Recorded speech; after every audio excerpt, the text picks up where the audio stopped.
अञ्जनाशलाकचक्षुरुन्मिलितं येन तस्मै श्रीगुरुवे नमः। श्रीचैतन्यमनोभीष्टं स्थापितं येन भूतले स्वयं रूप कदा मह्यं ददाति स्वपदान्तिकं वन्देऽहं श्रीगुरु श्रीयुतपदकमलं श्रीगुरुं वैष्णवांश्च श्रीरूपं साग्रजातां सहगण रघुनाथान्वितं सजीवम् साद्वैतं सावधूतं परिजनसहिता कृष्णचैतन्यदेवं श्रीराधाकृष्णपादान् सहगण ललिता श्रीविशाखान्वितांश्च नमो विष्णुपादाय कृष्णपृष्ठाय भूतले श्रीमते भक्तिवेदान्तस्वामिनिति नामिने नमस्ते सरस्वते देवे गौरवाणी प्रचारणे निर्विशेष शून्यवादी पाश्चात्यदेशतारिणे वाञ्छाकल्पतरुभ्यश्च कृपा सिन्धुभैव च पतितानां पावनेभ्यो वैष्णवेभ्यो नमो नमः। जय हो श्री कृष्ण चैतन्य प्रभु नित्यानंद श्री अद्वैत गदाधर शिवासादि गौर भक्त वृंद हरे कृष्णा कृष्णा कृष्णा हरे हरे राम राम राम हरे हरे हरे कृष्णा कृष्णा कृष्णा हरे राम राम हरे हरे हरे कृष्णा कृष्णा कृष्णा हरे राम राम हरे हरे हरे कृष्णा। आप सभी का हार्दिक अभिनंदन।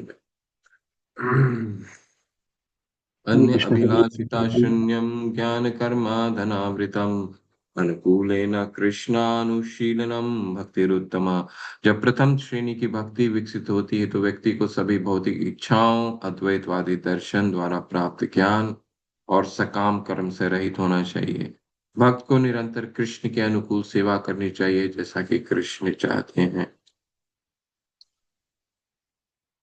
नारद मंत्रात्र से सर्व उपाधि विनिर्मुक्तम तत्परत्वेन निर्मलम ऋषिकेन ऋषिकेशा सेवनम भक्ति रुच्यते। भक्ति को इंद्रियों का उपयोग करके भगवान की सेवा के रूप में परिभाषित किया गया है। इसे भगवान को प्रसन्न करने के इरादे से अन्य इच्छाओं से मुक्त और अन्य प्रक्रियाओं से बिना किसी बाधा के किया जाना चाहिए। अतः श्री कृष्ण नामादि न भवेद ग्राह्यम इंद्रिय सेवोन्मुखे ही जिह्वादो स्वयं एव स्फुरति यतः। कृष्ण और उनके पवित्र नामों को भौतिक इंद्रियों द्वारा नहीं समझा जा सकता, लेकिन जब कोई व्यक्ति भगवान के पवित्र नाम और पारलौकिक रूप को स्वीकार करने की प्रवृत्ति विकसित करता है तो कृष्ण सहज रूप से जीव और अन्य इंद्रियों में प्रकट होते हैं। अनासक्तस्य विषयान् यथार्हम् उपयुञ्जतः निर्बंध कृष्ण संबंधे युक्त वैराग्यम उच्यते। जो व्यक्ति भक्ति के विकास के लिए उपयुक्त वस्तुओं का उपयोग करता है, उनसे विरक्त रहता है, उसका वैराग्य भक्ति के लिए उपयुक्त कहा जाता है।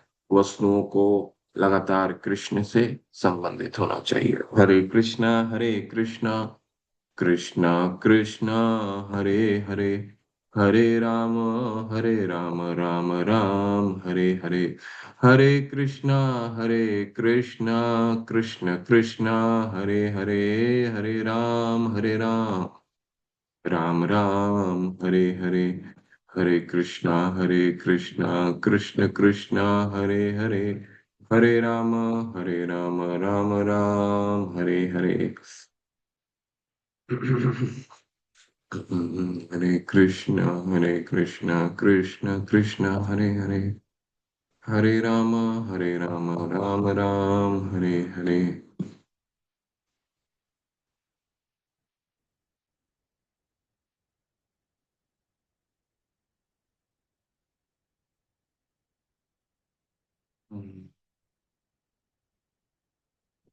तो हमने साधना भक्ति के विषय में अ, उसकी व्याख्या देखी अभी तक।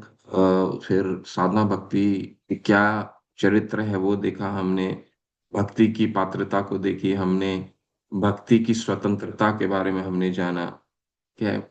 और आज इतना सब जानने के पश्चात साधना भक्ति के बारे में सब कुछ जान गए। साधना भक्ति ये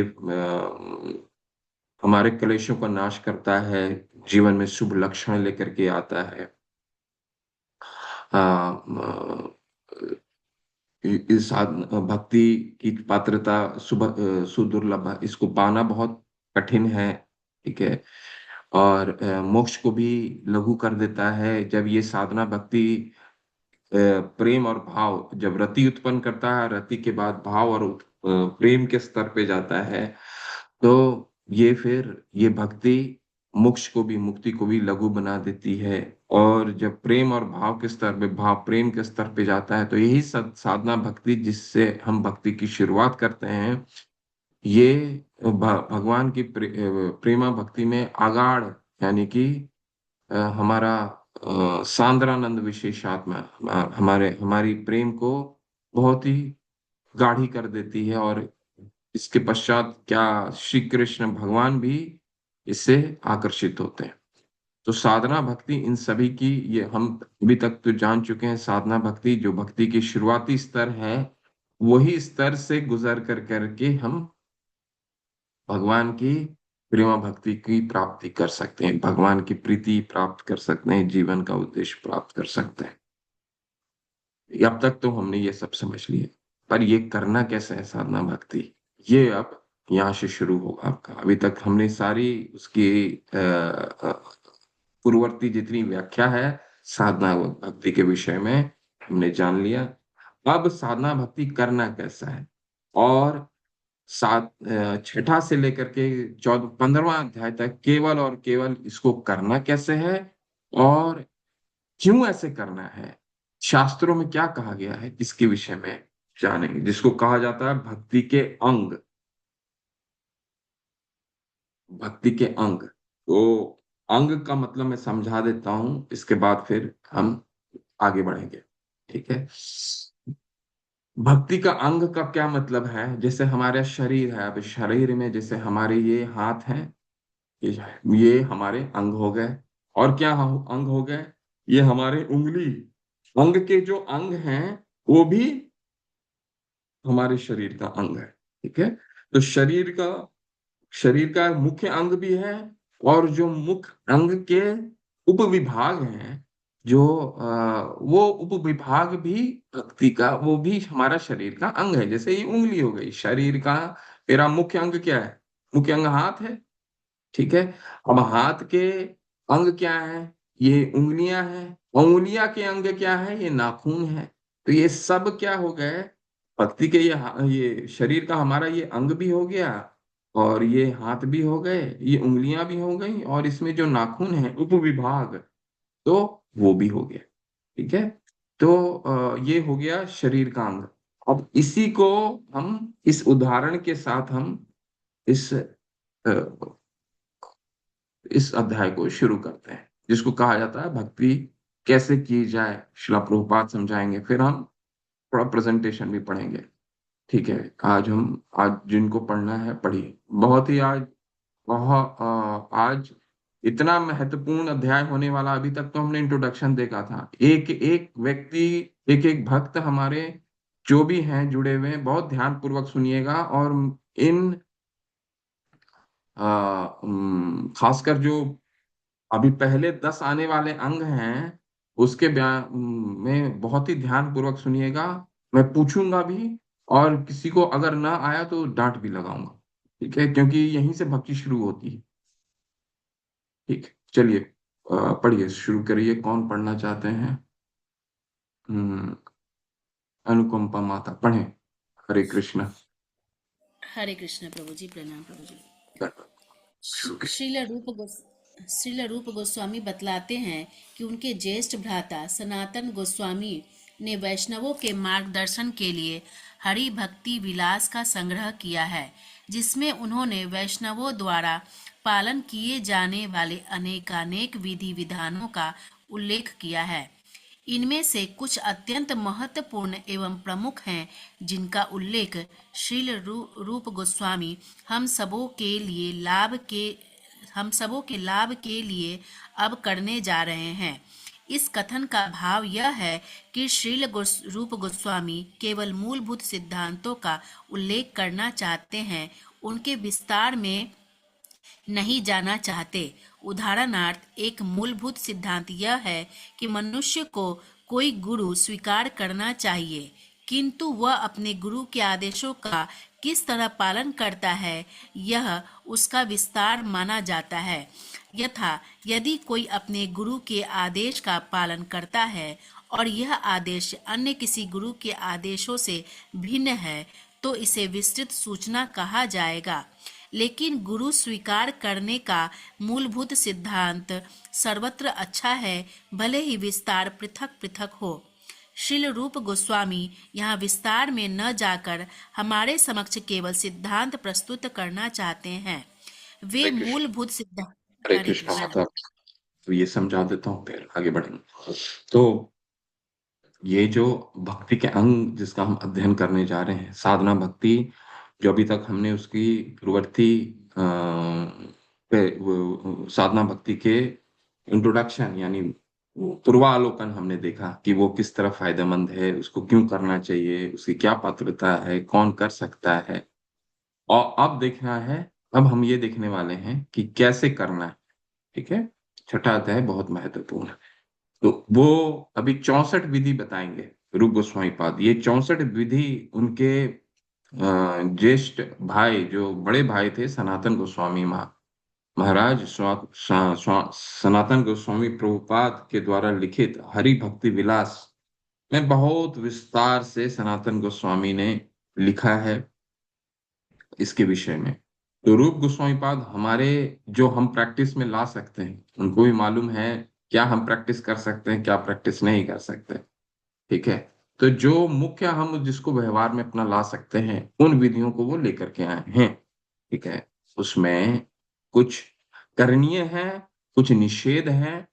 तो क्योंकि जब भी करनी कोई भी करणीय आता है, प्रवृत्ति आता है, उसके साथ निषेध भी आता है। ठीक है। तो कुछ करणीय है, कुछ निषेध है। और यहाँ पर इसका क्या अर्थ होता है इस कथन का कि देखिए, इनमें से कुछ अत्यंत महत्वपूर्ण है एवं प्रमुख है, जिनका उल्लेख श्रील रूप गोस्वामी हम सबों के लाभ के लिए अब करने जा रहे हैं। इसका कथन का भाव यह है कि श्रील रूप गोस्वामी केवल मूलभूत सिद्धांतों का उल्लेख करना चाहते हैं, उनके विस्तार में नहीं जाना चाहते। तो हम श्री रूप गोस्वामी पाद केवल सिद्धांत बताएंगे हमें, उसके विस्तार पे नहीं जाएंगे। विस्तार का क्या मतलब है? 16 माला करना चाहिए, 16 माला सुबह करना चाहिए, शाम को करना चाहिए। ये डिटेल में रूप गोस्वामी पाद हमें नहीं लेकर के जाएंगे। और उदाहरण के लिए जैसे शिला प्रभुपाद भी कह रहे हैं गुरु को स्वीकार करना चाहिए। यहाँ पे उन्होंने लिखा है मूलभूत सिद्धांत क्या है? गुरु की स्वीकार्यता मुख्य मूलभूत सिद्धांत है। आप किस गुरु का चयन करना चाहिए और उनके आदेशों का किस तरह से पालन करना चाहिए, वो डिटेल है, वो विस्तार। उसकी चर्चा नहीं होगी यहाँ पे, केवल सिद्धांत की चर्चा होगी। रूप गोस्वामी पाद केवल और केवल सैद्धांतिक, केवल सिद्धांत को आज सामने रखेंगे, उसके विस्तार पे नहीं जाएंगे। तो हम अभी जो अंग पढ़ने वाले हैं, ठीक है, यहाँ पे क्या लिखा है? भले इसके पृथक रूप, ये हम जो अंग पढ़ने वाले हैं, ये अंग भक्ति के जो अंग हैं, वो अंग और उसके उपविभाग भी हैं। ठीक है। उपविभाग दोनों भक्ति के अंग कहलाते हैं। उपविभाग जैसे मैंने आपको उदाहरण से समझाया, ये हमारा शरीर का हाथ भी भाग है, और हाथ का जो अंगुली है उंगली भी भाग है, उंगली के जो नाखून है नाखून भी भक्ति का भाग हो। कई शरीर के हमारे ऐसे कई शरीर के ऐसे भाग हैं जो स्वयं में एक है, उसका उपविभाग नहीं किया जा सकता। क्या? आंखों का उपविभाग नहीं किया जा सकता, तो आंख आंख ही है। ठीक उसी तरह इसमें कई ऐसे अंग हैं जिसका उपविभाग नहीं हो सकता, और कई ऐसे भक्ति के अंग हैं जिसका उपविभाग भी होगा। तो वो उपविभाग को भी, जो सब डिवीजन है, उपविभाग मतलब सब डिवीजन, अब जो सब डिवीजन है उस सब डिवीजन को भी, उपविभाग को भी भक्ति के अंग को रूप गोस्वामी पाद इसको मानेंगे। ठीक है। दो अंग शुरू करने वाले हैं, तो अंग में पढ़िए माता, भी कंटिन्यू कीजिए। वे मूलभूत सिद्धांतों का उल्लेख इस प्रकार करते हैं। पहला, प्रामाणिक गुरु के चरण कमलों की शरण ग्रहण करना। दूसरा, गुरु द्वारा दीक्षित होकर उनसे भक्ति करना सीखना। तीसरा, श्रद्धा पूर्वक तथा भक्ति पूर्वक गुरु के आदेशों का पालन करना। चौथा, गुरु के निर्देशानुसार महान आचार्यों के पद चिन्हों पर चलना। पांचवा, कृष्ण भावनामृत में अग्रसर होने के लिए गुरु से जिज्ञासा करना। छठा, भगवान कृष्ण की तुष्टि के लिए किसी भी भौतिक हरे वस्तु का कृष्णा माता। परित्याग। हरे, बस पांच पांच पांच पांच पहला। जी प्रभु जी, हरे कृष्ण।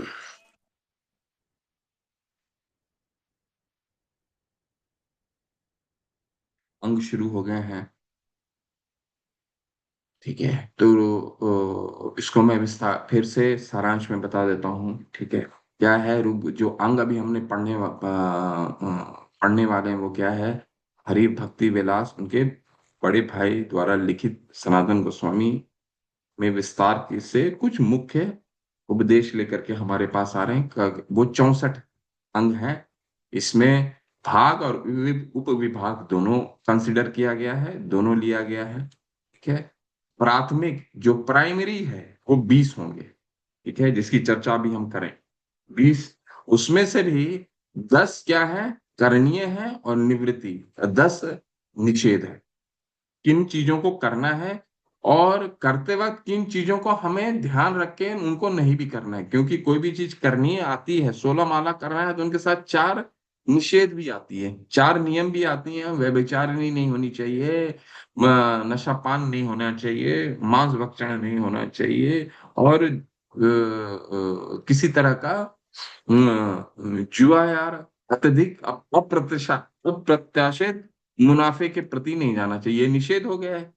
तो ये प्राथमिक 20 पे चलेंगे, और अतिरिक्त जो 44 हैं ये इनके सहायक हैं। इन 20 के सहायक है जो हमें साधना भक्ति में अग्रसर लेकर के जाते हैं। पहला 5 क्या है? बहुत सुंदर श्लोक है। अथ अंगानी, था अंगानी मतलब अब अंग पढ़ने वाले हैं। गुरुपदाश्रयस्तस्मात् कृष्ण दीक्षादि शिक्षणम विश्रम्भेन गुरु सेवा साधु वर्तमानुवर्तनम। जो 5 अभी पढ़े हैं वो ये है। वो क्या है? गुरु पदाश्रय स तस्मात् कृष्ण दीक्षादि शिक्षणम विश्रम्भेन गुरु सेवा साधु वर्तमानुवर्तनम। तो अंग के नियम पहले शुरू कहाँ से होते हैं? अंग था अंगानी, यानी कि जो अभी माता ने पढ़ा उन 5, पहला 5 बहुत प्रमुख है। इसमें खासकर जो पहले 3 हैं, ध्यान पूर्वक सुनिएगा, ये बहुत प्रमुख हैं। आगे रूप गोस्वामी पाद अपने तात्पर्य में बताएंगे, शिला प्रभुपाद भी समझाएंगे हमें। ये जो 3 हैं वो कौन है? गुरु पदाश्रय तस्मात् कृष्णा दीक्षादि शिक्षणम। क्या है उसका मतलब? गुरु के शरण लेना। ये जो पहले 10 हैं वो क्या है? भक्ति के दरवाजे को दरवाजा खुलता है। ये पहले जो 10 अभी हम पढ़ने वाले, जिसमें 5 प्रमुख है, अभी पहला 5 है, ये भक्ति के द्वार हैं। ठीक है, रूप गोस्वामी पाद श्लोक में बताते हैं, ये भक्ति के द्वार है, मतलब यहीं से भक्ति शुरू होने वाली है। इसीलिए आप लोगों को क्या मैंने बोला, ध्यान पूर्वक सुनिएगा। क्यों? क्योंकि जब भक्ति के द्वार ही नहीं खुलेंगे तो भक्ति करेंगे कैसे? तो ये द्वार है 10। क्या है? गुरु पदाश्रयस, यानी कि गुरु की शरण लेना। ठीक है, इसके बाद क्या करना है? तस्मात् गुरु पदाश्रयस तस्मात् कृष्णा दीक्षादि शिक्षणम। उससे दीक्षा लेना और दीक्षा के बाद ज्ञान प्राप्त करना। ठीक है, 2 नियम चलते हैं, वैदिक प्रक्रिया और पंचरात्रिक विधि। ठीक है, जो कई पंथों में वैदिक परंपरा चलती है। वैदिक परंपरा के अनुसार पहले गुरु हमें दीक्षा देता है और गुरु दीक्षा के उपरांत शिक्षा ग्रहण करने के लिए योग्यता होती है।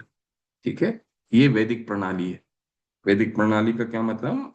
जिस तरह से स्कूल में पहले एडमिशन लीजिए फिर आपका स्कूल का शिक्षा शुरू होता है, ठीक वैसे ही वैदिक प्रणाली क्या है? गुरु कृष्णा दीक्षादि शिक्षणम, यानी कि गुरु की शरण लेना और दीक्षा प्राप्त करना। लेकिन पंचरात्रिक विधि, जिन्होंने नाम संकीर्तन आंदोलन है, नाम संकीर्तन आंदोलन के लिए ये दोनों प्राय एक साथ नहीं चलते। तो शिक्षा पहले दी जाती है और गुरु के शरण बाद में लिया जाता है। ठीक है, इसलिए कई लोगों, आप जो अभी शिक्षा ले रहे हैं, वो कई लोगों की दीक्षा नहीं हुई। लेकिन वैदिक प्रणाली में ये चीज नहीं है। वैदिक प्रणाली में क्या है, पहले दीक्षा होगी, फिर आपको गुरु शिक्षा देंगे। वेदों का पठन तभी शुरू हो सकता है। ठीक है, लेकिन नाम संकीर्तन आंदोलन में चैतन्य महाप्रभु ने पहले शिक्षा शुरू किया और शिक्षा के उपरांत 6 महीना 1 साल के बाद फिर गुरु के शरण लेना। ठीक है, तो ये पहला नियम क्या है, गुरु पदाश्रयस, यानी कि गुरु के शरण लेना। ठीक है, और फिर उनसे दीक्षा लेना, और दीक्षा के बाद ज्ञान प्राप्त करना, या फिर ज्ञान प्राप्त करना और मतलब गुरु का पदाश्रय लेना। इसके बाद क्या है, ये तीसरा बहुत महत्वपूर्ण है, विश्रम्भेन गुरु सेवा। विश्रम तीसरा क्या है, पहला है गुरु की शरण लेना, दीक्षा के बाद ज्ञान प्राप्त करना, और इसके बाद विश्रम्भेन गुरु सेवा, उनकी आदर पूर्वक सेवा करना। आदर पूर्वक सेवा करने का क्या मतलब है कि केवल दीक्षा न लेना। सेवा किस तरह से की जाती है, आप सबने, जिन्होंने गुरु के विषय में इसको जो अपने गुरु के विषय में पढ़ा होगा कि गुरु की सेवा किस तरह से की जाती है। 2 तरीकों से की जाती है। वपु सेवा की जाती है, यानी कि उनको के लिए खाना बनाना, उनकी शरीर की मालिश करना, उनके लिए शारीरिक शारीरिक सेवा जिसको कहा जाता है, उसको वपु सेवा कहा जाता है। और दूसरा क्या है, उनकी वाणी की सेवा। ठीक है, तो वपु सेवा तो हर हर समय गुरु के प्रत्यक्ष करना असंभव है। तो और हर समय वो किया भी नहीं जा सकता, और हर हर समय हम गुरु हमारे पास हो भी सकते हैं, नहीं भी हो सकते हैं। तो दूसरा क्या है, दूसरा है उनकी वाणी की सेवा। वाणी की सेवा हर समय गुरु की हमारे कपाल के ऊपर होनी चाहिए, और होती है। जिन्होंने भी दीक्षा ली है, गुरु उनको क्या बताते हैं, कम से कम 2 चीजें बताते हैं। क्या बताते हैं, 16 माला करना और 4 नियमों का पालन करना। ठीक है, 4 नियमों का पालन करना तो कोई कठिन नहीं है, उसमें तो कुछ करने की जरूरत ही नहीं है। कुछ करिएगा तो नियम भंग होगा, नहीं तो कुछ नहीं करिएगा तो नियम अपने आप चलता रहेगा। ठीक है, 16 माला करना, वो गुरु हमारे कान में क्या बोलते हैं, गुरु हमारे कान में बोलते हैं कि आप पूरा ध्यान पूर्वक 16 माला कीजिए। अब ध्यान पूर्वक का जो मतलब है, वो बहुत ही विस्तार है। ध्यान पूर्वक मतलब एक भी 16 माला में हमारा ध्यान भग्न नहीं होना चाहिए, ये नियम है। ठीक है, तो विश्रम्भेन गुरु सेवा, गुरु की आदर पूर्वक सेवा करना। और इसके बाद क्या है, साधु वर्तमानुवर्तनम, आचार्यों द्वारा अनुमोदित शास्त्रों के नियमों और विनियमों का पालन करना। आचार्यों, साधु, वर्तमान, वर्तमान मतलब करना, अनुवर्तनम मतलब पीछे पीछे चलना। ठीक है, अनुवर्तनम मतलब क्या होता है, पीछे पीछे चलना। ठीक है, तो अनुवर्तनम मतलब साधु के पीछे पीछे उनके नियमों और विनियमों का पालन करना, पीछे पीछे चलना। ठीक है, तो ये यहाँ से भक्ति का द्वार खुलता है।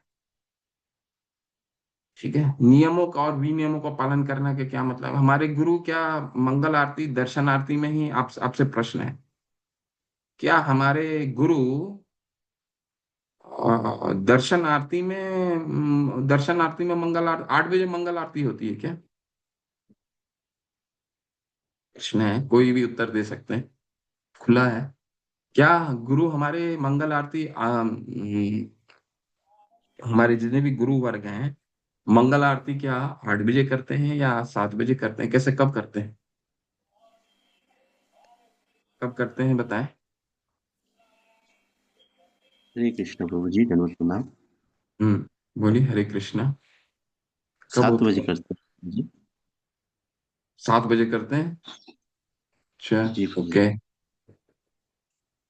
ठीक है। सुधीर प्रसारी प्रभु कितने बजे मंगल आरती करते हैं? गुरु अनुवर्तनम कहा गया है, या कितने बजे करते हैं? प्रभु जी, जहाँ तक मुझे मालूम है कि इस्कॉन में तो हर जगह 4:30 बजे मंगल आरती होती है ना। इस्कॉन में जब 4:30 बजे मंगल आरती होती है तो ये गुरु के अनुवर्तनम कर रहे हैं, तभी तो हो रही है। बिल्कुल। हमारे गुरु करते हैं, हमारे पूर्ववर्ती आचार्य करते हैं, तभी तो हो रही है 4:30 बजे। कि हम अपने मन से करेंगे 8 बजे 7 बजे? आज नहीं हमारी प्रभु, मंदिर क्या साढ़े प्रयास चार करने की बजे का कोशिश कर रहे हैं? जी माता। 4:30 बजे का प्रभु नियम है ना, ऐसा मंगला आरती। साढ़े 4:30 बजे जो जैसे जैसे सुधीर प्रसारी प्रभु ने कहा, आप लोग कंफ्यूज क्यों हो गए इतने? 4:30 बजे का नियम है, तभी तो हर मंदिर में 4:30 बजे होता है। इस्कॉन के मंदिरों में 4:30 बजे अगर मंगल आरती के नियम है, तो क्यों है नियम? साधु वर्तमानु वर्तनम। तो ये नियमों और विनियमों का पालन करना, वो भी कहाँ? आचार्यों द्वारा अनुमोदित शास्त्र, शास्त्रों का अनुमोदन। आचार्य भी अपने तरीके से नहीं करते, वो भी अपनी परंपरा विधि से चली आ रही है। शास्त्रों में लिखा है ब्रह्म मुहूर्त में भगवान का वंदन करना। 7 बजे हम नहीं कर सकते मंगल आरती। हम अपने समय, हम अपने अपने वृत्ति के अनुसार नहीं कर सकते। मंदिर में आज मैं मंगलुरु मंदिर में मंगल आरती के लिए बहुत ज्यादा कहा जा रहा है कि आप सुबह सुबह जल्दी उठिए और मंगल आरती अपना वीडियो ऑन करके कीजिए। बहुत लोगों को तकलीफ होती है कि नहीं, ये मंदिर ये क्यों हमें करने की कोशिश, ये जबरदस्ती करने करवा रहा है। हमारी जो इच्छा है, हम अपनी इच्छा से कैसे भक्ति कर सकते हैं? मंदिर अपनी इच्छा से नहीं करा रहा है। सेवा साधु वर्तमानु वर्तनम, विश्रम्भेन गुरु सेवा, साधु वर्तमानु वर्तनम, यानी कि हमारे पूर्ववर्ती आचार्यों द्वारा अनुमोदित नियमों और विनियमों का पालन कर। यहीं से ये द्वार, यहीं से भक्ति की द्वार खुलती है। तो ये हमें ध्यान देखना। पहला क्या है? गुरु पदाश्रय, गुरु का शरण लेना। दिनें तो शुरू ही नहीं हो सकती। ठीक है, हम जो भी कर रहे हैं अपने मनोदशा से अगर हम भक्ति कर रहे हैं तो भक्ति में हम आगे नहीं बढ़ पाएंगे। लेकिन इसका दूसरा भी पहलू है। दूसरा पहलू क्या है? देखा देखी हो कर करके हमें गुरु के आश्रय नहीं लेना। दूसरा क्या कह रहे हैं? कृष्णा दीक्षादि शिक्षण। पहले हमें उस गुरु को सुनना होगा, और गुरु से जब हमें वो गुरु प्रभावित करेंगे, मानसिक रूप से हम तैयार होंगे, तब हमें गुरु का आश्रय लेना है। गुरु का आश्रय बहुत ही महत्वपूर्ण है, लेकिन उसके लिए मानसिक तैयारी बहुत जरूरी है। मानसिक तैयारी के लिए क्या चाहिए? मानसिक तैयारी के लिए जो गुरु हमें बहुत ज्यादा प्रोत्साहित करते हैं, जिनको सुन करके हम उनके जिनको सुन करके जो हमारे जीवन में प्रभावित करते हैं, जीवन में बहुत प्रभाव है जिनका, जिससे हम सबसे ज्यादा प्रभावित होते हैं। ठीक है, उनके पास उनके विषय में सुनना, और सुनने के पश्चात हम उनसे दीक्षा लें। ठीक है, तो दीक्षा हमारे बगल वाले की हो गई है, इनकी हो गई है, उनकी हो गई है, ये हो गए, वैसे दीक्षा नहीं लेना। क्यों? क्योंकि गुरु का शरण लेने का क्या मतलब है? शरण लेने का मतलब है आप पूर्ण रूप से अपने आप को सरेंडर कर रहे हैं। आप पूर्ण रूप से शरण लेने का मतलब है वो जो बोले उसको पालन करने के लिए सारा जीवन प्रयासरत रहना। हो सकता है हम पालन कर पाए, ना पालन कर पाए, वो अलग बिंदु है, परंतु प्रयासरत रहना ये हमारे अधिकार क्षेत्र में आता है। प्रयासरत रहना हो, अगर गुरु कहते हैं कि 16 माला नियमित रूप से करना और भी सुबह उठ के करना और एक बार में ही करना, तो ये हमारा नियम है, ठीक है। और इसके लिए प्रयासरत रहना, ये शरण लेना, जब तक हम मानसिक रूप से तैयार ना हो जाएं तब तक हम शिक्षा लेते रहें। हम शिक्षा किसी से भी ले सकते हैं, लेकिन जिस गुरु से हम शिक्षा लेने की कोशिश कर रहे हैं, दीक्षा लेने के लिए जा रहे हैं, ठीक है, वहां पे हम उनके विषय में सुनना, उनसे हम प्रभावित होना, ये बहुत जरूरी है। इसके बाद तीसरा क्या आता है? विश्रम्भेन गुरु सेवा, उनकी सेवा करना, खासकर वाणी सेवा करना, ठीक है, उनके आदेशों का पालन करना, अपने जीवन में व्यवहारिक रूप से उनको उतारना। और साधु वर्तमानु वर्तनम, जो वो जिन चीजों का वह नियम और विनियमों का ध्यान रखते हैं, उनके आचरण को सीखना, ठीक है, उनके आचरण, क्या खाते हैं, कैसे सोते हैं, कितना अध्ययन करते हैं। हम सारा तो उतार नहीं सकते। शिला प्रभुपाद 2 घंटे सोते तो हम नहीं सो सकते, हम नहीं कर सकते, क्योंकि उनकी स्तर अलग है, हमारा स्तर अलग है। परंतु उन्होंने जो नियम हमें दिए हैं, वो नियमों के आसपास हमें जाना। क्या नियम दिए उन्होंने? 8 घंटे कम से कम अपने दिन में भगवान के विषय में भक्ति के लिए देना। अब 8 घंटे अगर हम नहीं भी कर पा रहे हैं तो हमारे दिमाग में घूमते रहना चाहिए कि वो 8 घंटे हम आज करें कैसे। वो 8 घंटे हमेशा हमारा मैंने क्या बोला, प्रयासरत रहना बहुत जरूरी है। हो सकता है आज हम 8 घंटे तक नहीं पहुंच पा रहे हो, परंतु प्रयासरत, कोई 4 माला कर रहा है, नहीं पहुंच पा रहा है, लेकिन प्रयासरत जरूर रहना है कि 4 से 6 कब हो, 6 से 8 कब हो, 8 से 10 कब हो, 10 से 12 कब हो, 12 से 14, 14 से 16, 16 से 18, 18 से 20 कब हो, ये जरूर रहना है हमें। जितना हम कर रहे हैं उतने में हमें कभी भी संतोष नहीं होना चाहिए, जब तक इसी का मतलब है साधु वर्तमानु वर्तनम। ठीक है? तो ये पहले 5 हो गए। क्या क्या है? पहला 5 जो हमने पढ़ा, प्रमाणिक गुरु के चरण कमल की शरण ग्रहण करना, गुरु द्वारा दीक्षित होकर उनसे भक्ति करना सीखना, श्रद्धा पूर्वक तथा भक्ति पूर्वक गुरु के आदेशों का पालन करना, और गुरु के निर्देशानुसार महान आचार्यों के पदचिन्हों पे चलना। ठीक है? पदचिन्हों पे चलना गुरु के आदेशानुसार। कृष्णा भव। और अब हम इसके बाद आगे पढ़ेंगे। आगे पढ़िए माता। कोई और पढ़ना चाहते हैं पढ़ें। हाँ, सुधीर पसारी प्रभु आप पढ़िए। हरे कृष्णा। हरे कृष्ण। पढ़िए। प्रभुपाद की जय हो। कृष्ण भावना अमृत में अग्रसर होने के लिए गुरु से जिज्ञासा करना। फिर बताया छठे में, भगवान कृष्ण की तुष्टि के लिए किसी भी भौतिक वस्तु को परित्याग करने के लिए उद्धत रहे, अर्थात कृष्ण की भक्ति करते समय हमें ऐसी वस्तुओं का परित्याग करने के लिए तैयार रहना चाहिए जिसे हम त्यागना न चाहते हो। इसी प्रकार हमें ऐसी वस्तुएं स्वीकार करनी पड़ सकती है जिसे हम स्वीकार करना न चाहते हो। फिर इसके बाद में एक सेकंड निकाल लो। आप पढ़िए बाएं साइड में। 7वां पॉइंट बताया है, द्वारिका या वृंदावन जैसे पवित्र तीर्थ स्थानों में वास करना। हरे कृष्ण प्रभु। अभी हरे हम कृष्ण। दूसरा पढ़ते हैं।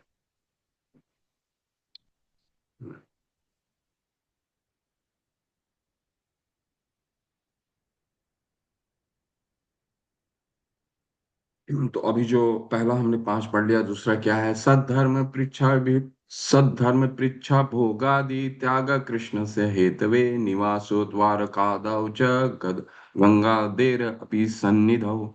सद्धर्म पृच्छा भोगादि त्याग कृष्ण से हेतवे निवासो द्वारकादौ च गंगादेर अपि सन्निधौ। जीवन के वास्तविक कर्तव्यों को ज्ञान प्राप्त करना, सद्धर्म परीक्षा। क्या बोला गया है अभी? प्रभुपाद जी क्या समझा रहे थे कि उनसे जिज्ञास करना, उनसे पूछना। क्या पूछना? कि मेरा नौकरी कब लगेगा, इतना धन क्या आएगा, मैं मेरे लिए कौन सा लड़का श्रेष्ठ होगा विवाह के लिए, लड़की श्रेष्ठ होगी विवाह, ये पूछना हमारा काम है। क्योंकि मैंने सुना है ये गुरु हम अपने गुरुओं से मैंने कई लोगों को ये प्रश्न करते सुना है, इस तरह के प्रश्न। वही उदाहरण आपके पास दे रहा हूं। सद्धर्म परीक्षा। तो क्या प्रश्न करना? ये सब प्रश्न करना कि मेरी नौकरी नहीं लग रही है, मेरी नौकरी कब लग जाएगी, ठीक है, मेरे घर में ये कष्ट है, ये कष्ट कब दूर हो जाएगा मेरा। शिला प्रभुपाद के पास भी गए थे ना एक भक्त। क्या गए थे? कि मेरे गांठों में, मेरे घुटनों में बहुत दर्द रहता है, इसका निवारण कर दें आप। तो ये पूछना चाहिए कि क्या पूछने की चर्चा चल रही है? पूछने की चर्चा चल रही है जीवन के वास्तविक कर्तव्यों का ज्ञान प्राप्त करना, यानी कि भक्ति, केवल और केवल भक्ति के विषय में, हम भक्ति से कैसे आगे बढ़ सकते। हम गुरु को अगर सुनने सुनने के लिए जाते हैं शिला प्रभुपाद के पास, आप लोगों ने आप लोगों ने पढ़ा होगा परफेक्ट क्वेश्चन एंड आंसर, सबसे प्रथम किताब थी शिला प्रभुपाद की। प्रथम नहीं, दूसरी दूसरी किताब थी। उस वो अगर आप लोगों ने नहीं पढ़ा तो उसको जरूर पढ़िए। उसमें एक बहुत माने हुए व्यक्ति एक डिवोटी के साथ शिला प्रभुपाद को सुनने के लिए आए, लेकिन वो ध्यान पूर्वक सुन नहीं रहे थे। अब ध्यान पूर्वक सुन नहीं रहे थे तो शिला प्रभुपाद ने सबके सामने भरी सभा में उनको उन्होंने कहा, आप आए फिर क्यों? अब क्यों आए जब आपको नहीं सुनना है? तो कहने का तात्पर्य है कि गुरु के पास हम क्यों जाते हैं? केवल और केवल उनसे सुनने। और क्या सुनने? कि हम भक्ति में कैसे हम अग्रसर हो सके, भक्ति में किस विषय पे, कैसे आगे जा सके। और दूसरा, क्या प्रश्न करना, ऐसे प्रश्न करना भी हमें आना चाहिए। कभी भी प्रश्न अप्रासंगिक ना हो। अप्रासंगिक मतलब दो तीन चीजें हमें ध्यान रखने की आवश्यकता है। आपने ज्यादातर देखा होगा कई कई कई बार कक्षाओं में अप्रासंगिक प्रश्न किए जाते हैं। अप्रासंगिक प्रश्न का क्या मतलब है? जो उस सब्जेक्ट से रिलेटेड ही ना हो, यानी हम ध्यान पूर्वक सुन नहीं रहे हैं, ठीक है। तो कोशिश हमें गुरु की जब वाणी हम सुन रहे हैं तो कोशिश करें कि केवल और केवल प्रासंगिक, जो प्रश्न हमारे को उतावलापन ला रहा हो, जो प्रश्न हमारे को तंग कर रहा हो, वो प्रश्न ही गुरु के समक्ष रखना, ठीक है। Number one. नंबर टू, पहला। दूसरा क्या है? ऐसे प्रश्न नहीं पूछना जिसके प्रश्न के उत्तर आपके पास ऑलरेडी हैं। और केवल चूंकि हमने सुन रखा है कि गुरु से भक्ति में आगे बढ़ने के लिए प्रश्न करना चाहिए, तो केवल प्रश्न करने के लिए हम प्रश्न कर रहे हैं तो भी वो बहुत ही गलत है। प्रश्न कैसा होना चाहिए? वास्तविक कर्तव्यों का ज्ञान प्राप्त करना। श्री परीक्षित महाराज ने क्या प्रश्न किया था? उनके प्रश्न कितने उन्होंने क्या प्रश्न किया था? दो सबसे प्रमुख प्रश्न किया था। क्या प्रश्न था जिसमें सारा पूरा भागवतम सुखदेव गोस्वामी ने कहा है? क्या प्रश्न है? सामान्य जन के लिए क्या कर्तव्य है, और जो मरणासन व्यक्ति है उसका क्या कर्तव्य है? यही तो दो प्रश्न है उन्होंने पूछे। और भी कई प्रश्न पूछे, लेकिन मुख्य दो प्रश्न क्या पूछे? मुख्य यही दो प्रश्न पूछे कि अ, सामान्य व्यक्ति का क्या कर्तव्य होना चाहिए, और मरणासन व्यक्ति का क्या कर्तव्य होना चाहिए। क्यों उन्होंने पूछा? क्योंकि 7 दिन में उनकी मृत्यु होने वाली थी। तो वही प्रश्न पूछा जो उनका उनको जो उनके उनको उतावलापन लेकर के आ रहा था, जो उनको जो एंजाइटी दे रहा है, समझे? बहुत ही अंग्रेजी में अगर मैं आपको बोलूं, वही प्रश्न करना चाहिए जो हमें उतावलापन लेकर के आ रहा हो। जैसे परीक्षित महाराज ने पूछा, तो वो हमारा उद्देश्य होना चाहिए प्रश्न केवल वास्तविक कर्तव्यों और भक्ति में अग्रसर हम कैसे हों, उसके विषय में पूछना चाहिए। इसके बाद क्या है? भोग आदि त्याग। कृष्ण की कृपा प्राप्त करने के लिए भोग विलास का त्याग। भोग विलास का त्याग करने का क्या मतलब है? जिससे हम जिससे हमें समय ऐसे ऐसे ऐसे भोग की त्याग करना जो हमारा कृष्ण भावनामृत में भगवान की प्रीति प्राप्त करने के लिए बाधक हो रही है। एक व्यक्ति, एक हमारे बहुत ही निकट भक्त थे। वो अच्छा, उनको तनख्वाह मिलता था, साल महीने का 1 लाख 1.5 लाख रुपया तनख्वाह कमाते थे, लेकिन और भक्ति भी अच्छी कर रहे थे। उसके बाद उनको एक बार दूसरा नौकरी का दूसरा नौकरी करने के लिए, उनको वहां पर अच्छी तनख्वाह जब मिलने लगी, तो दूसरा नौकरी उन्होंने बताया कि मैं दूसरा नौकरी ज्वाइन करने वाला हूँ। तो मैंने उनको बस इतना ही बोला कि देख लीजिएगा, ऐसा ना हो कि ज्यादा तनख्वाह की ख्वाहिश में हमें क्या करें समय, क्योंकि कोई हमें ऐसा तो है नहीं कि अगर कोई ज्यादा पैसा देगा तो हमसे काम कम लेगा। ये तो बहुत नियम बहुत क्लियर हो जाता है ना, जहां पैसा ज्यादा मिलेगा काम भी हमें ज्यादा करना है। तो कृष्ण की कृपा प्राप्त करने के लिए भोग विलास का त्याग करना, ये ध्यान रखना होगा कि क्या हम जो समय जो भी हम कार्य कर रहे हैं, कहीं ऐसा तो नहीं है कि ये कार्य हमें हमारा समय हमारा समय कम से कम शिला प्रभुपाद ने 8 घंटे दिए हैं। 8 घंटा अगर पूर्ण हो जाता है, 8 घंटे के लिए प्रयासरत हम हमेशा, अगर वो प्रायोरिटी रहेगी तो स्वतः ही भोग विलास कम हो जाएगी। अगर वो हमारे मन में हमेशा चलता रहा कि 8 घंटे हमें अगर भक्ति में कम से कम देना, आज 1 ही घंटे दे पाते हैं, आज 2 ही घंटे दे पाते हैं, आज 3 ही घंटे दे पाते हैं, ठीक है, अब इनको 5 घंटे और बढ़ानी है, तो अगर वो बढ़ाने के लिए हम प्रयासरत रहेंगे तो भोग विलास में स्वतः ही त्याग करना पड़ेगा, नहीं तो नहीं हो पाएगा। वो समय किसी न किसी भोग विलास के लिए तो जा रहे हैं जो आज हम भक्ति को नहीं दे पा रहे हैं।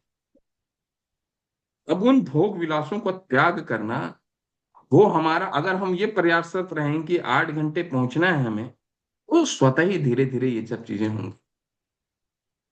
ठीक है, और फिर क्या बता रहे हैं? निवासौ द्वारकादौ च, यानी कि पवित्र स्थानों में रहना। ठीक है, द्वारका आदि, मथुरा, मायापुर, काशी, बनारस, ठीक है, ऐसे कई जगह जो जहां पे भगवान ने अपनी लीलाएं की हैं। और गंगा देर अपि सन्निधौ, यानी गंगा के निकट, गंगा जमुना नर्मदा पवित्र नदियों के निकट रहे। तो ये पहले 10 है। ठीक है, तो ये 10 जो नियम है, ये पहले हैं। द्वारका आदि वृंदावन जैसे पवित्र स्थानों में वास करना, केवल आवश्यक वस्तु को स्वीकार करना, अथवा भौतिक जगत से आवश्यकता अनुसार संबंध रखना, जितना जरूरत है उतना उसका उसको अपने जीवन में लाना, और फिर ज्यादा भोग आदि विलास के लिए कभी भी प्रयासरत नहीं रहना। वो हमारे भक्ति जीवन को केवल और केवल बाधक हो सकते हैं, हमारे आगे नहीं बढ़ा सकते, और ये व्यर्थ है। ठीक है, एकदम व्यर्थ है। रोटी दाल पानी का एक आचार्य, एक बहुत बड़े डिवोटी बता रहे थे, परम पूज्य राधा गोविंद महाराज के डिवोटी हैं, बहुत सीनियर डिवोटी, वो बता रहे हैं रोटी दाल पानी का अगर अ, जुगाड़ हो जाता है तो इससे ज्यादा की कामना नहीं रखना। बहुत ही सरल भाषा में उन्होंने समझा दिया, अगर ये हो गया तो इसके अलावा ज्यादा नहीं करना, क्योंकि इस इन सब चीजों को बहुत ज्यादा भक्ति भक्ति से बहुत दूर लेकर के जाते हैं। जितना आप अपने भोग विलास के लिए चीज करेंगे, भक्ति दूर करेगी। ठीक है, अब तक हम ये देख चुके हैं। ठीक है, और बाकी के बच जाते हैं दो, दो और बच जाते हैं। और क्या क्या है, पढ़िए प्रभु। प्रभु जी ये बताया 9वें में एकादशी के दिन व्रत रखना, और फिर लास्ट में 10वां है पवित्र वृक्षों की यथा जैसे वट वृक्ष की पूजा करना। ये दो और बताए। ये थोड़े से मुझे 10वां तो बहुत ज्यादा समझ नहीं आ रहा।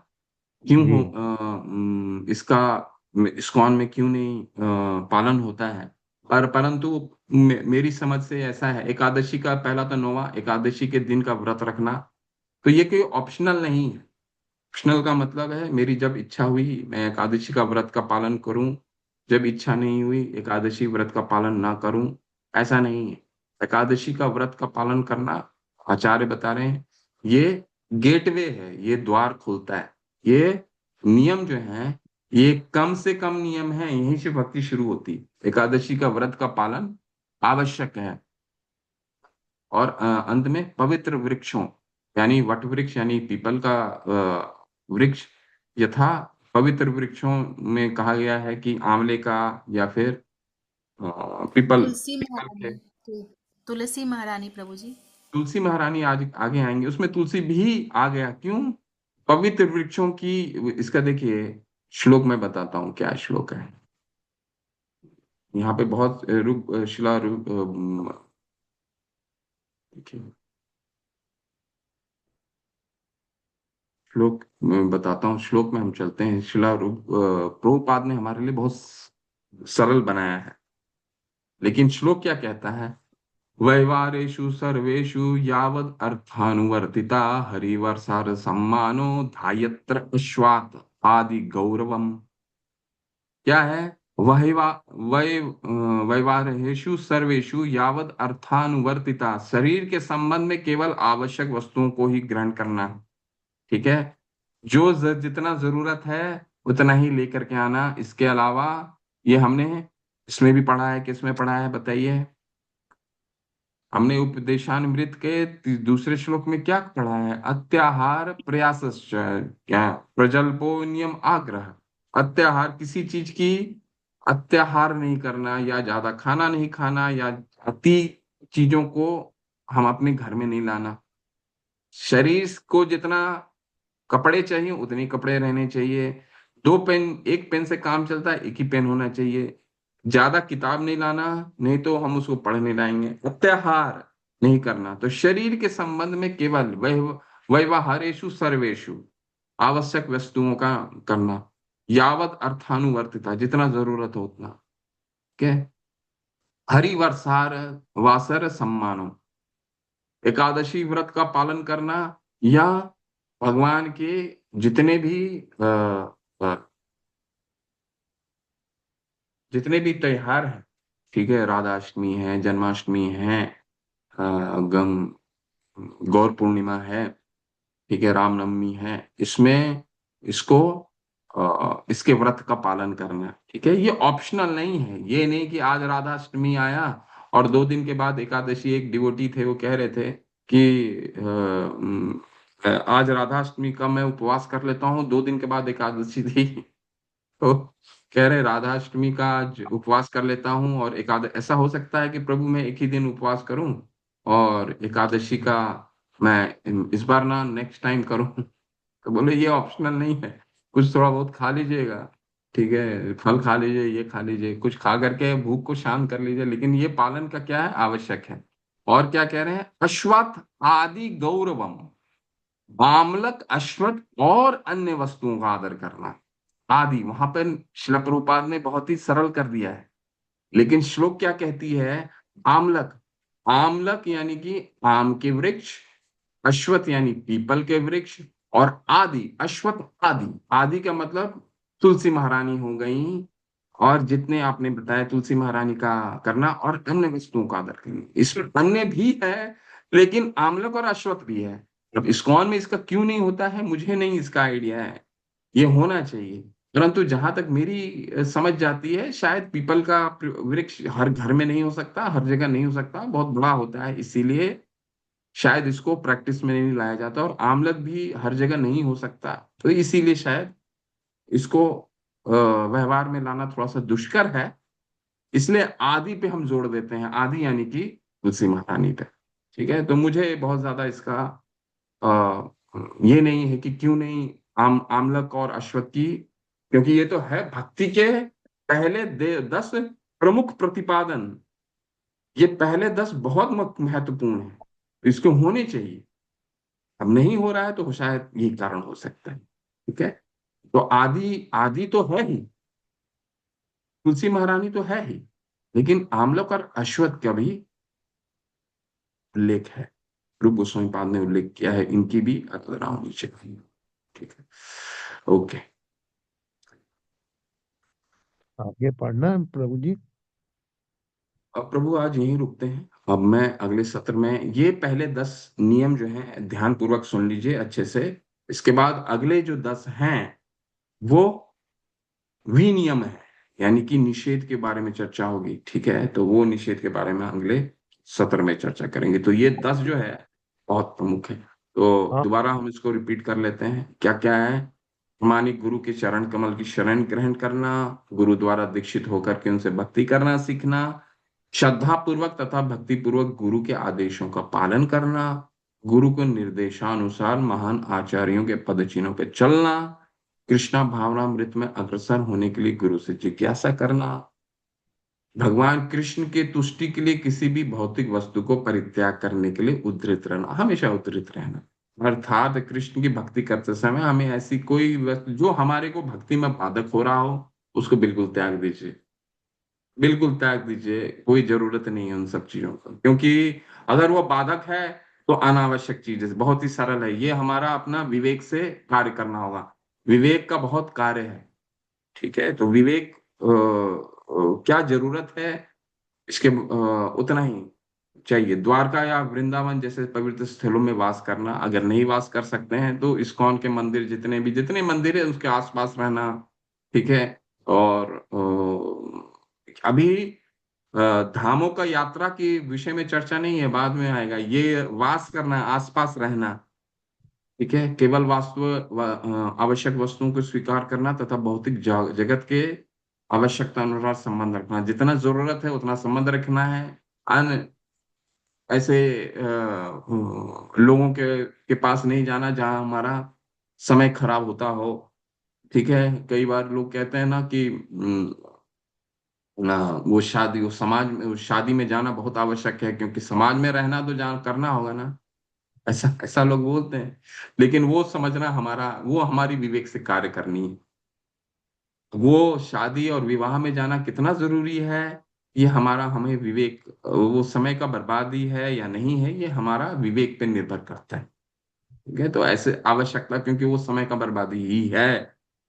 एकादशी के दिन के व्रत रखना बिल्कुल नियम है। कल चर्चा आ रहा था कि एकादशी नहीं पालन करके द्वादशी पालन करना चाहिए। नहीं, इसका नियम नहीं है, शास्त्र में बहुत ही क्लियर है।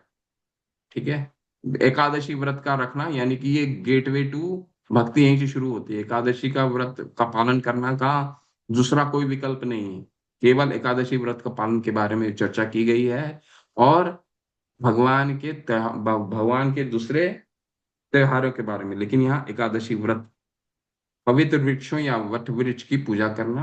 ठीक है, तो हमारी अंडरस्टैंडिंग के हिसाब से तीनों वृक्ष की पूजा होनी चाहिए, ऐसा शास्त्र कहता है। वट वृक्ष, आमलक के वृक्ष, आदि यानी तुलसी महारानी की आराधना करना। पर हम तुलसी महारानी की आराधना करते हैं। तो ये जो 10 हैं ये नियम है। विनियम के बारे में अगले सत्र में चर्चा करेंगे। श्रीला प्ररूप गोस्वामी पाद की जय, श्रीला प्रभुपाद की जय। किसी का कोई संशय है, पूछना कुछ चाहते हैं? प्रभु जी, ये आंवले का वृक्ष के लिए क्या मतलब, ये पवित्र माना जाता है या क्या?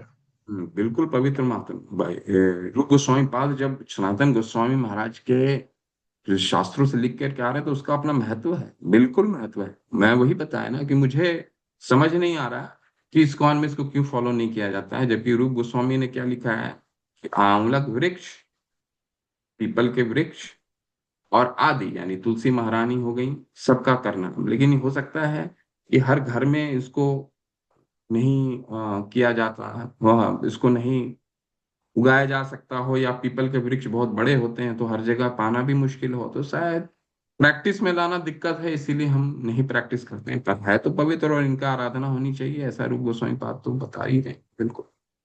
जी, धन्यवाद। हरे कृष्णा। और क्या है नयना पांडा माता, क्या प्रश्न है माता? हरे कृष्ण। हरे कृष्ण प्रभु जी, सादर प्रणाम। प्रभु जी, आप बोले कि शादी में जाना समय का बर्बादी है, लेकिन अगर फैमिली में होगा तो क्या करना चाहिए? मैंने नहीं बोला कि शादी में नहीं जाना चाहिए। मैंने बोला अपनी विवेक अपना विवेक से कार्य करना चाहिए, अगर हमारे लिए वो बहुत आवश्यक है। क्योंकि इस तरह के जितने अभी श्रील रूप गोस्वामी पाद ने क्या कहा है कि समझ के अनुसार हमें ये तय करना होगा कि ज्यादा ऐसे लोगों के संग नहीं रखना जो हमारा जो प्रजल्प होता हो, जहां पर इधर का वार्तालाप होता हो। समय का बर्बाद नहीं करना। आगे हम और पढ़ेंगे, अभी तो बहुत ही शुरुआत है। जब हम 17वें अध्याय तक चलेंगे 18-19 में, तो इतना सुंदर सुंदर ध्यान आएगा। अव्यर्थ कालत्वम, जब भाव के स्तर में जाएंगे, भाव के स्तर में प्रेम का स्तर का पहला है अव्यर्थ कालत्वम, मतलब काल को, समय को बिल्कुल बर्बाद नहीं करना। समय जो गुजर चुका है कभी भी वापस आएगा ही नहीं, ये सबसे मूल्यवान है।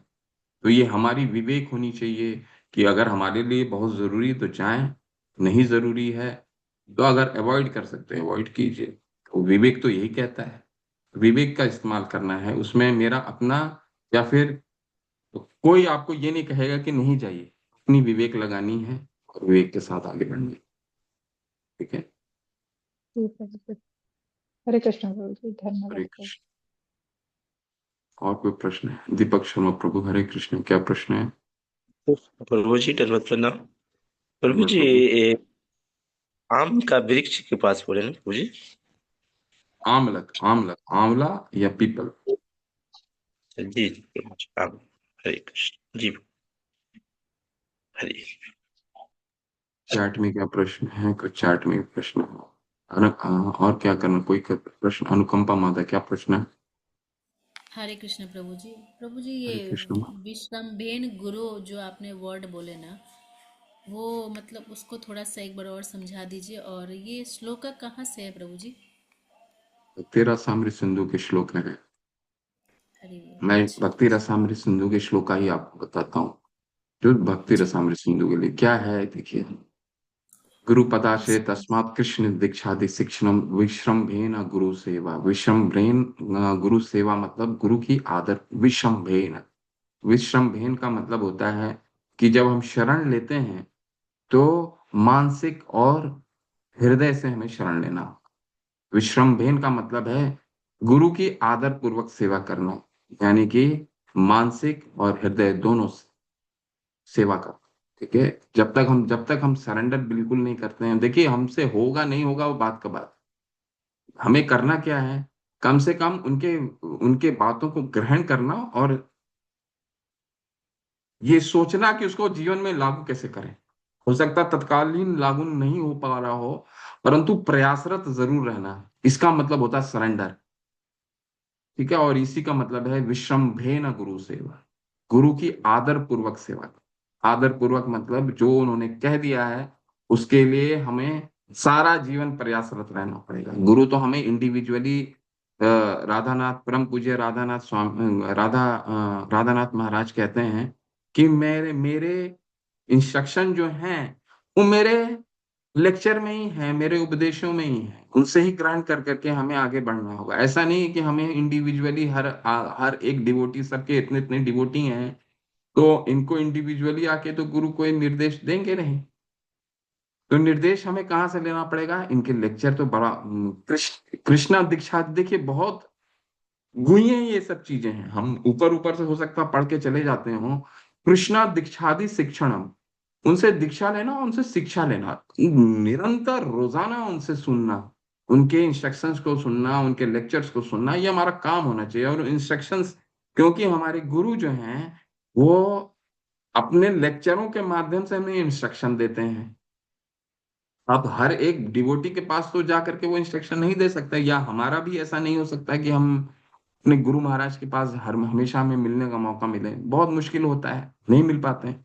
तो क्या करना है, उनकी शिक्षाओं को सुनना, उनके लेक्चर को सुनना, और उन शिक्षाओं से हम अपने जीवन में उसको किस तरह लागू कर सकते हैं, हमेशा प्रयासरत रहना उसके लिए। इसको कहते हैं विश्रम बे न गुरु सेवा, उनकी वाणी सेवा तभी होगी। ठीक है माता। जी प्रभु जी, धन्यवाद प्रभु जी।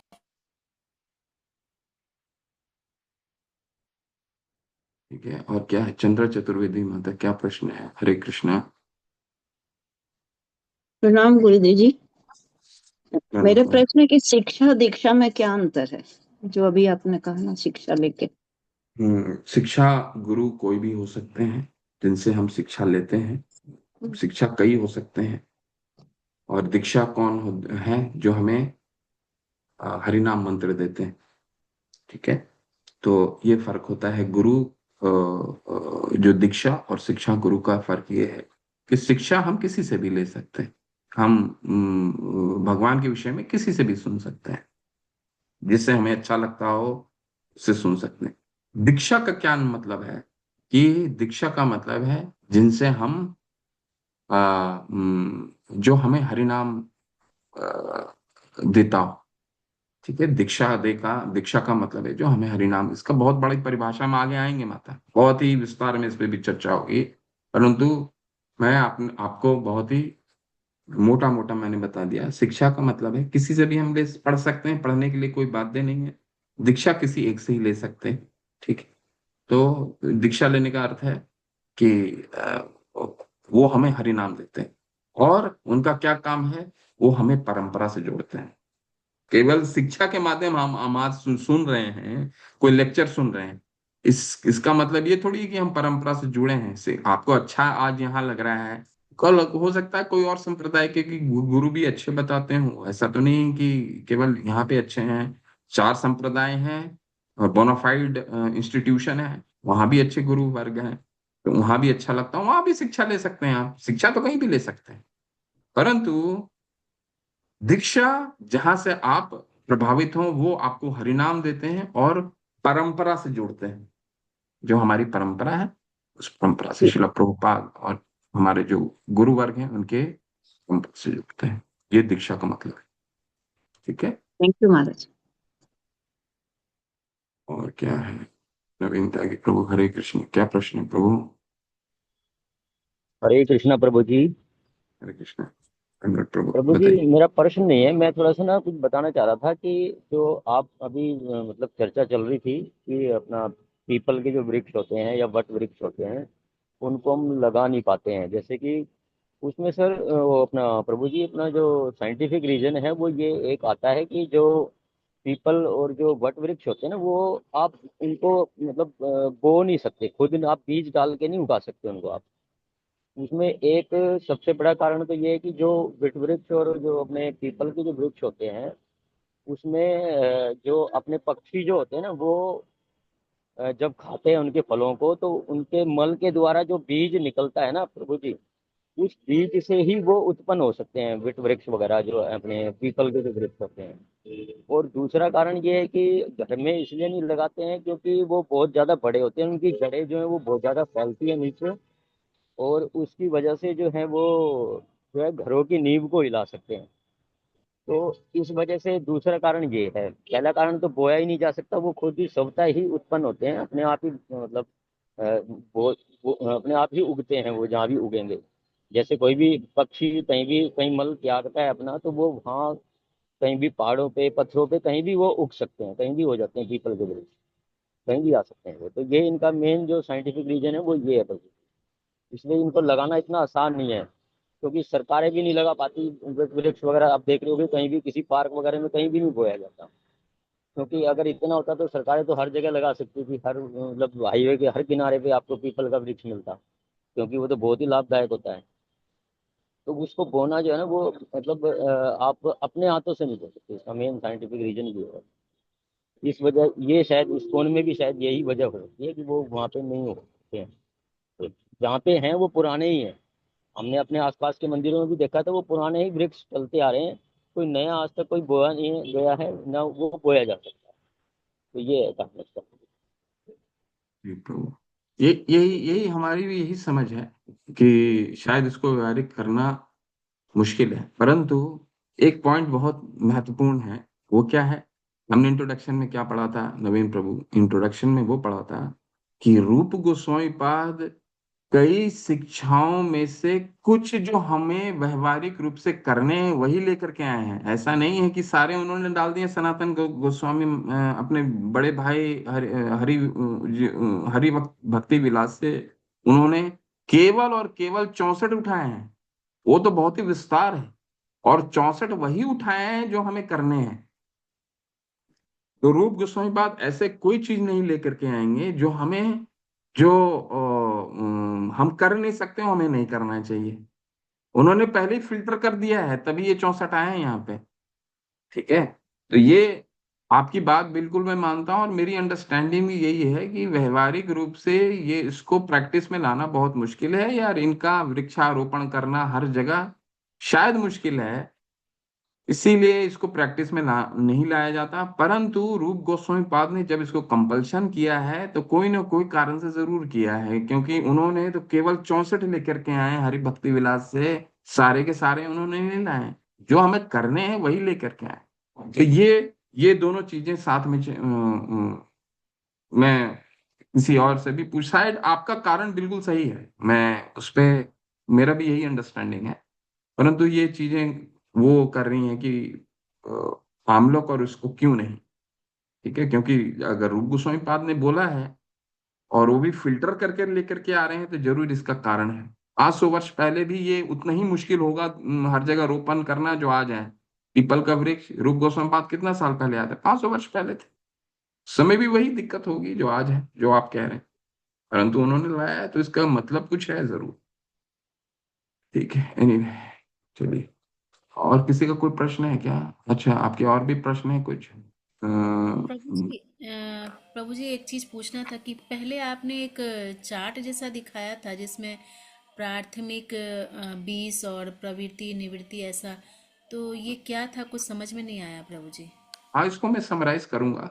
देखिए, जी ऐसा है कि जो अभी जो 64 विधि अभी बताएंगे शिला रूप गोस्वामी पाद, उसमें हमने 10 पढ़ लिए, जिसको अभी टोटल 64 अभी नियम बता अंग जो है भक्ति के 64 बताएंगे। 64 में से 64 में दो भाग किए गए हैं, 20 और 44। 20 जो है हमें करने ही करने हैं, इसको कहा जाता है प्राथमिक। और जो 44 हैं, इन इन ये अपने आप, अगर 20 करेंगे तो ये अपने आप हो जाएंगे। ठीक है, तो एज वो उसको भी देखते रहना। 44 ऐसे हैं जो करना बहुत कठिन नहीं है, लेकिन ये अगर 20 को हम ध्यान रखेंगे तो 44 अपने आप हो जाएगा। तो प्राथमिक इसलिए प्राथमिकता दी गई है पहले 20 को। ठीक है, और इसको सपोर्टिंग क्या है, 44 अलग है। तो इसको जब हम पूरा पढ़ लेंगे तो और अच्छे से समझाएंगे। दूसरा, 20 में पहला 10 वो क्या है, प्रवृत्ति। अब गुरु पद आश्रय लेना, उनसे शिक्षा ग्रहण करना, उनकी सेवा करना, ये क्या करना है, प्रवृत्ति हमें डूज है, जिसको कहा जाता है करना ही करना है। ठीक है, आज हमने जो 10 देखा, एकादशी व्रत का पालन करना, वट वृक्ष तुलसी वृक्ष की आराधना करना, द्वारका या पवित्र नदियों के आसपास रहना, जितना शरीर को जरूरत है उतना ग्रहण करना, भोग को त्यागना, सब क्या है, करनीय है, ये हमें करना होगा। और इसके लिए उसको प्रवृत्ति कहा जाता है। अभी जो अगले सत्र में पढ़ेंगे 10 निवृत्ति भी आएंगी। निवृत्ति का मतलब है किन चीजों को नहीं करना है। अभी तो करनी है हमने पढ़ लिया, अगले सत्र में किन चीजों को नहीं करना, निषेध भी तो आएगी। ठीक है, हर करनीय के पीछे आपका निषेध भी आएगा। जैसे आपको 16 माला करना, भक्ति में प्रवृत्ति क्या है, 16 माला करना है, भगवान के गुण रूप लीलाओं के बारे में सुनना है, सुबह जल्दी उठना है, प्रवृत्ति है। निवृत्तियां क्या है, 4 नियमों का पालन करना, मांस भक्षण नहीं करना, नशापान नहीं करना, व्यभिचारिणी नहीं करना, और अप्रत्याशित मुनाफे के लिए नहीं जाना, ये निषेध है। ठीक है, तो ये दोनों साथ साथ चलने चाहिए, ये दोनों साथ साथ चलने चाहिए। तो यही निषेध के विषय में अगले सत्र में हम चर्चा करें। 10 ठीक है, तो इसको प्रवृत्ति और निवृत्तियां कही जाती है। ठीक है माता। जी हरे प्रभु कृष्ण जी। प्रभु जी। हम्म। हरे कृष्ण। क्या प्रश्न है, प्रभु किनका जी, प्रश्न? हाँ, प्रभु जी, दीक्षा गुरु एक ही होना चाहिए? बिल्कुल एक होना चाहिए, एकदम एक ही होना चाहिए। जब तक वो शरीर न त्यागे हों तब तक हमारी दीक्षा गुरु एक ही होना चाहिए। क्योंकि दीक्षा, आज मैंने क्या चर्चा किया, आपका गुरु पदाश्रय का क्या मतलब है? जब पदाश्रय का मतलब है जब तक आप फुल्ली कन्विंस्ड ना हो तब तक गुरु के पास न जाएं। जब फुल्ली कन्विंस्ड हो गए हैं तो फिर उनको कैसे त्यागने का क्या मतलब आया? क्यों त्यागेंगे आप? गुरु को त्याग करना ये तो अपराध हो गया फिर तो। शिक्षा गुरु तो हो ही नहीं सकते। मानसिक रूप से जब आप सरेंडर कर दिए किसी एक को सोच समझ करके, तो फिर आप दूसरे के पास कैसे जा सकते हैं? सोच लीजिए, पहले ही सोच लीजिए। महीना ले लीजिए, साल ले लीजिए, 2 साल ले लीजिए, 4 साल ले लीजिए, 5 साल ले लीजिए, जब तक मानसिक रूप से आप किसी प्रभावित ना हो मत दीक्षा लीजिए। प्रभावित हो जाए सब सुन लीजिए, इसके बाद फिर बदलने का कोई मतलब ही नहीं बनता।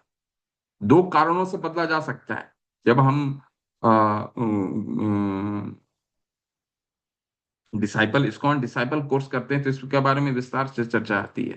दो कारणों से, अगर हमारा गुरु वर्ग का पतन हुआ हो या गुरु ने शरीर त्यागा हो, तभी। नहीं तो हम अपने तरीके से नहीं कर सकते। ठीक है, वो अपराध है, गुरु को नहीं कर सकते। ओके, और क्या चैट बॉक्स में क्या प्रश्न है? आमना नवनी पूछते हैं, घर वालों की मृदंदा के बिना भक्ति नहीं हो पाएगी।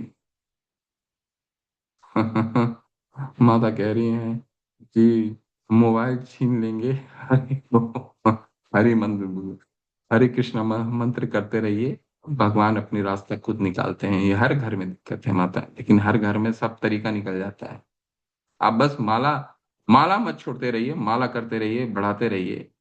ये निषेध धीरे धीरे धीरे कम होते जाएगा। कोई भी ऐसा घर नहीं है जिसमें विरोध नहीं आता हो। द्वारका में सड़क के किनारे वट वृक्ष का प्लांटेशन, हाँ जी तृप्ति माता, वो होगी। और क्या माता कह रही हैं, नहीं मिलते गुरु, मुझे नहीं मिले 15 साल। भक्ति करते रहिए, गुरु भगवान जब हमें अ, बुद्धि देंगे तो गुरु भी मिल जाएंगे। ठीक है, गुरु मिलना कोई कठिन नहीं। ओके, हरे चलिए। कृष्णा प्रभु। नाम हम्म। प्रभु, एक छोटा सा जिज्ञासु है। प्रभु, हमें जो दीक्षा गुरु है इस्कॉन में, उसे किससे माने प्रभु? थोड़ा उसके बारे में बताएं हमें। हमारे बहुत सारे दीक्षा गुरु हैं, इस्कॉन में बहुत सारे दीक्षा गुरु हैं। ठीक है, तो मुझे नंबर तो याद नहीं है, लेकिन कम से कम 15 तो होने चाहिए। आपको जिन उनके विषय में जानिए, पढ़िए सब। उनके विषय में तो सारा कुछ ओपन है। इस्कॉन डिजायरेटरी में पढ़िए, हर जगह है। उनके विषय में पढ़िए और जिनसे आप प्रभावित होते हैं उनके हर हर सभी के लेक्चर को सुनिए, सबके विषय में जानिए। ठीक है, भक्ति करते रहिए और अपने आप बुद्धि आएगी। हम प्रभाव कोई एक जरूर आपको प्रभावित करेंगे, और जो प्रभावित करते हैं उनसे शिक्षा दीक्षा ले लीजिए। बहुत ही सरल है। ठीक है, जी। लेकिन जब तक प्रभावित ना हो दीक्षा ना ले, उनके जी। विषय में जाने, क्योंकि भक्ति की शुरुआती यहीं से है। हम अपने मन से भक्ति नहीं कर सकते, दीक्षा लेना आवश्यक है। गुरु पदाश्रय जरूरी है, समय लेकर के ले लीजिए, उसमें कोई जल्दी थोड़ी है। शिक्षा तो चली रही है ना, शिक्षा में तो जी कोई वैदिक प्रणाली तो है नहीं कि दीक्षा लेने जी। के बाद ही शिक्षा शुरू होगी। शिक्षा अच्छे से हम लेंगे तो बुद्धि आएगी ही आएगी। मतलब अच्छे से हम इसको पालन कर रहे हैं, साधना भक्ति के नियमों का। सुबह जल्दी उठ रहे हैं, 16 माला कर रहे हैं, भगवान की कथाओं को सुन रहे हैं, तो आ जाएंगे। 100% आएगा, उसमें कोई दो राय है ही नहीं। कहीं ना कहीं कोई गुरु आपको मिलेंगे जो प्रभावित करेंगे। जी। जी प्रभु जी। हरे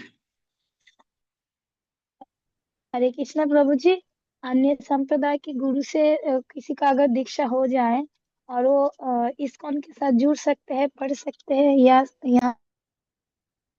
हाँ, पढ़ने के लिए कोई निषेध नहीं है माता, बिल्कुल। आज तो चर्चा हुई ना, बहुत आते हैं पढ़ने के लिए, गौड़ीय संप्रदाय के बहुत लोग आते हैं पढ़ने के लिए इस्कॉन में, क्योंकि वो कहते हैं कि आपके यहाँ पढ़ाई बहुत अच्छी होती है।